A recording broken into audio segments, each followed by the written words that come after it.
Hello అండి. ఈరోజైతే కనుక మా ఇంట్లో సండే స్పెషల్ ఏంటో తెలుసా అండి? అందరూ చికెను, మటను, ఫిషు, ఫ్రాన్స్‌లు అయ్యి వండుకుంటే మేము మట్టికి వంకాయ, పచ్చిశనగపప్పు ఎగిరి పెట్టుకుంటున్నాం అండి. ఎందుకంటే మేము సండే నాన్ వెజ్ తినం కాబట్టికి ఈరోజు వంకాయ, పచ్చిశనగపప్పు కర్రీ అయితే కనుక వండి ఎలా అన్నది మీకు చూపిస్తాను. ఇక్కడ ప్యాన్ పెట్టుకొని ప్యాన్ హీట్ అయిన తర్వాత ఇక్కడ ఒక 4 స్పూన్లు ఆయిల్ వేసుకొని ఆయిల్ బాగా హీట్ అయిన తర్వాత ఇలాగ పొడవుగా సన్నగా చీరుకున్న ఆనియన్స్ వేసుకొని అవి కొంచెం మెత్తబడేలాగా ఫ్రై చేసుకోవాలి. చూసారా, ఈ విధంగా ఆనియన్స్ అన్నది కొంచెం మెత్తబడేలాగా ఫ్రై చేసుకోవాలి. తర్వాత ఇలా కొంచెం ఆనియన్స్ చూసారా ఇలా మెత్తబడిన తర్వాత ఇక్కడ మనమైతే కరివేపాకు అన్నది వేసుకోవాలి. కరివేపాకు వేసుకోవడం వల్ల మంచి ఫ్లేవర్ అన్నది వస్తుంది. ఇక్కడే పచ్చిమిరపకాయలు కూడా వేసేసుకొని ఒక్కసారి ఇవన్నీ కూడా కలిపేసుకోవాలి. చూడండి ఇలా ఇవి కూడా కొంచెం ఆయిల్లో పచ్చిమిరపకాయలు, కరివేపాకు కొంచెం మగ్గిన తర్వాత ఇక్కడ మనం అన్నది ఒక అర స్పూను పసుపు అన్నది వేసుకొని ఆ పసుపు కూడా కలిసేలాగా ఫ్రై చేసుకొని ఒక్క నిమిషం ఇలా మగ్గపెట్టుకోవాలి. చూడండి ఇలా ఈ విధంగా వదిలేసి మూత పెట్టుకొని కొంతసేపు మగ్గనివ్వాలి.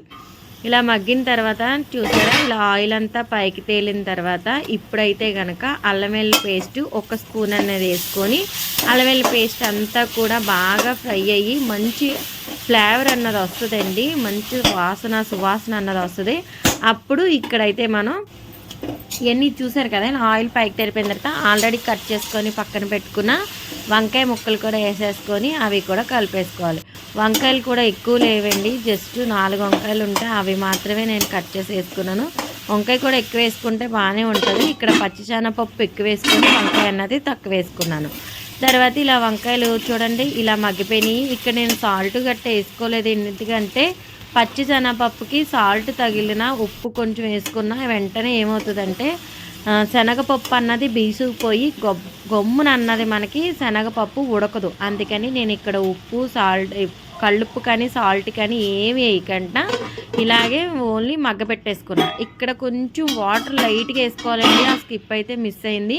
లైట్గా వేసుకొని కొంచెం మగ్గ పెట్టేసుకుంటే కనుక ఇక్కడైతే కనుక మనకి శనగపప్పు అన్నది ఉడికిపోయింది. అంటే మరీ 50% ఉడికితే సరిపోద్దండి, 100% ఉడకక్కర్లేదు. ఇదిగోండి చూసారా ఇలా నొక్కడి ఇలా ఉన్నప్పుడు ఇప్పుడు టమాటా వేసేసుకోవాలి. టమాటా వేసుకొని ఒక్కసారి బాగా కలిపేసుకోవాలి. చూడండి ఈ విధంగా ఇక్కడ మన రుచికి సరిపడగా ఉప్పు కూడా వేసుకోవాలి. చూసారా ఇలా వేసేసుకొని ఒక్కసారి కలిపేసుకొని మూత పెట్టేసుకొని కొంచెంసేపు అన్నది మగ్గనివ్వాలి. ఒక 5 నిమిషాలు మగ్గనిస్తే సరిపోతుంది. 5 నిమిషాల తర్వాత చూస్తే చూసారా ఇలా మగ్గిపోయింది కదండి, ఒక్కసారి కలుపుకోవాలి, లేదంటే అడుగు పట్టేస్తుందండి. శనగపప్పు కదా త్వరగా అడుగు పట్టేస్తుంది. ఇక్కడ చూడండి బాగా మగ్గిపోయింది కదండి. ఇప్పుడు ఇక్కడ మనకి సరిపడగా కారం వేసుకోవాలి. నేను ఇక్కడైతే కనుక 5 రూపాయలు మసాలా చికెన్ మసాలా ఉంటుంది చూడండి, అది ఎక్కువ యూజ్ చేస్తానండి. ఎందుకంటే పెద్ద ఘాటు ఉండో మసాలాలు బాగుంటాయని చెప్పి ఎక్కువ నేను చికెన్ మసాలా అన్నది యూజ్ చేస్తాను. అది వేసుకొని ఒకసారి కలిపేసుకొని ఒక గ్లాస్ వాటర్ వేసుకొని ఇలా ఒక్కసారి కలిపేసుకొని మీడియం ఫ్లేమ్లో పెట్టుకొని ఎంతోసేపు అక్కర్లేదండి, ఆల్రెడీ అన్నీ ఉడికిపోయినాయి కాబట్టి కొంతసేపు అన్నది ఉడకపెట్టుకున్నాం అంటే మనం ఎంతో రుచికరమైన వంకాయ పచ్చిశనగపప్పు కర్రీ రెడీ. చూసారా చాలా టేస్టీగా ఉంటుందండి, చాలా సింపుల్గా ఉంటుంది. పిల్లలు కూడా చాలా ఇష్టంగా తింటారు. చూసారా ఇక్కడ శనగపప్పు ఇరిగిపోలా, కానీ శనగపప్పు అయితే కనుక తింటుంటే మనకి మెత్తగా ఉంటుంది. అలా వండుకోవాలండి కర్రీ అయితే కనుక చాలా బాగుంటుంది. ఇలా ఈ స్టేజ్లో ఉండగా దించేసుకోండి, ఎందుకంటే మనం తినే టైంకి చిక్కబడిపోతుంది. అందుకని చెప్పి నేను కొంచెం వాటరీగా ఉండగానే దింపేసుకున్నాను. ఒకసారి మీరు కూడా ట్రై చేయండి. ట్రై చేసి మీకు ఎలా కుదిరింది అనేది నాకు కామెంట్ చేయండి.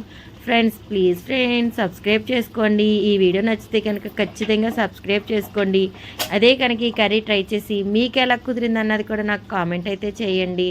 బాయ్ అండి, ఉంటానండి. మరొక వీడియోలో మళ్ళీ